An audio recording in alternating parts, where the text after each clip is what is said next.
Hi guys, Chris Brandley here with Chris Brandley Art, coming from Keller, Texas. I thought I would take you through my painting process from beginning to end and just give you some tips on strategic ways to create a vibrant, colorful painting. So I'm going to go through this farmhouse geraniums painting and I hope you enjoy. Step number 1, using a grid.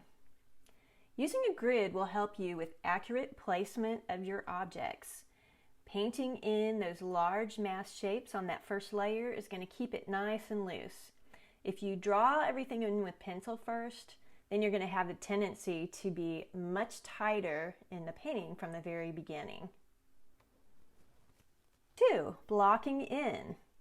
I've thinned down my oil paints with medium and I'm just blocking in large mass shapes. These marks are going to help support that finer detail that we place in later in the painting. So at this point, I'm not focused on value yet. I'm just getting the general placement of my objects. Also, I'm not worried about getting accurate colors at this stage. I'm just choosing colors as markers to kind of map out the painting. These are going to support those top layers later when we start adding in our detail. Now notice here I'm going darker in this layer than what the final result is going to end up being.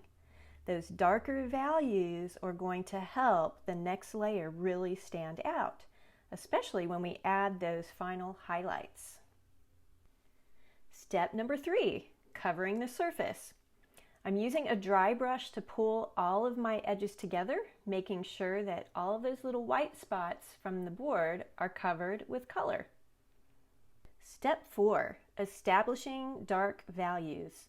It's really important in this first layer to establish your darkest values. If you don't do this early on, it's going to be really difficult to achieve in your next layer, and your painting is going to end up falling flat.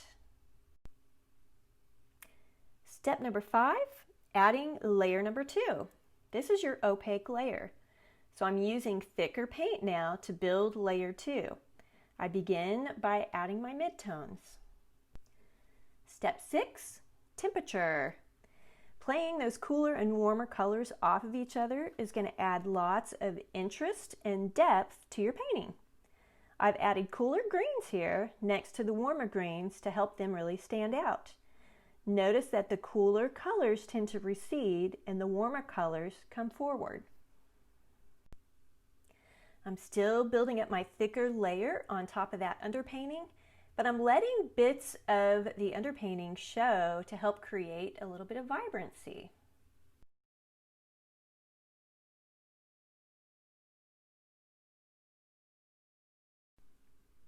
As I start working on the terracotta colors, I'm starting with my midtones, gradually working into the lighter values and then the darker values, which is going to help create lots of depth on that pot.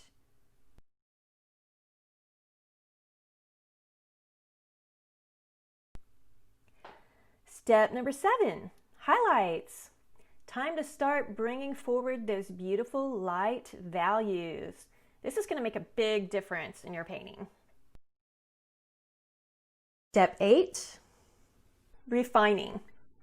At this point, you want to stop and kind of step back and start looking at the edges of your paintings.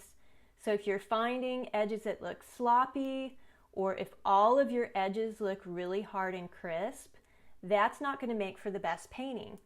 So your goal here is to have those lost and found edges. So take your dry brush and go in and very gently with a light feather touch, soften some of those edges that you don't want to draw as much attention to. And our 9th and final step is pops of color. So I love to go back in and add in pops of unexpected color. You got to keep in mind though, less is more. If you end up going overboard, they end up not being surprises anymore. This last step can add so much interest to your painting. Thanks for watching. If you enjoyed the video and would like to see more tips, please subscribe to my channel and follow me on social media.